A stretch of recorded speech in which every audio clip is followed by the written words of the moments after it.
আজকের এই সংহতি সমাবেশ থেকে আমি তাদের প্রতি শ্রদ্ধা জ্ঞাপন করছি, তাদের আত্মার মাগফিরাত কামনা করছি। আমার যে সকল বীর ভাইরা এখন আহত অবস্থায় যারা চিকিৎসাধীন আছেন তাদের সকলের আহত কামনা করছি। পুরো উপস্থিতি জুলাই নিয়ে কথা বলতে গেলে কথার কোনো শেষ হবে না।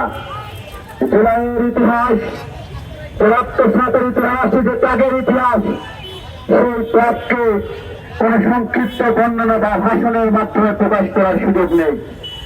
আমরা চাই জুলাইকে ধারণ করতে, যে জুলাই আমাদেরকে পথ দেখিয়েছিল, মুক্তিকামী জনতার পথ দেখিয়েছিল, যে জুলাই আজকে এরকম একটি উন্মুক্ত পরিবেশ তৈরি করেছে যেখানে দেশের জনগণ ৭১ স্বাধীনতার যুদ্ধে যে বাক স্বাধীনতার জন্য, যে গণতন্ত্রের জন্য লক্ষ লক্ষ শহীদ তাদের রক্ত দিয়ে দিয়েছিল, সেই ২৪শে সেই জুলাই সেই গণতন্ত্র, বাক স্বাধীনতার, সাম্য, ন্যায় বিচারের বাংলাদেশ প্রতিষ্ঠার ক্ষেত্রে পুনরায় আমাদেরকে পথ দেখিয়ে দিয়ে গিয়েছে। আমাদেরকে জুলাইকে বারবার স্মরণ করতে হবে, যাতে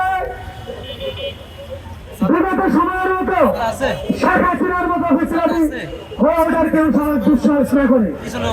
আজকে ঐতিহাসিক ১৭ জুলাই যেদিন ঢাকা বিশ্ববিদ্যালয় থেকে শুরু হয়, সারা বাংলাদেশ থেকে ছাত্রলীগকে তাদের আস্থানা থেকে বিতাড়িত করা হয়েছিল।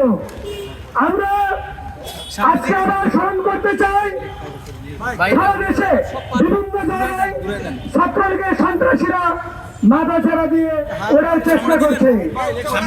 তাদেরকে আমরা সতর্ক করতে চাই এবং সরকারের প্রতি আহ্বান রাখতে চাই। আপনারা নির্বাচিত হয়ে সরকার গঠন করেছেন, এখনো পর্যন্ত আওয়ামী লীগের ব্যাপারে আপনাদের যে ধরনের ভূমিকা পালন করার কথা আপনারা করছেন না।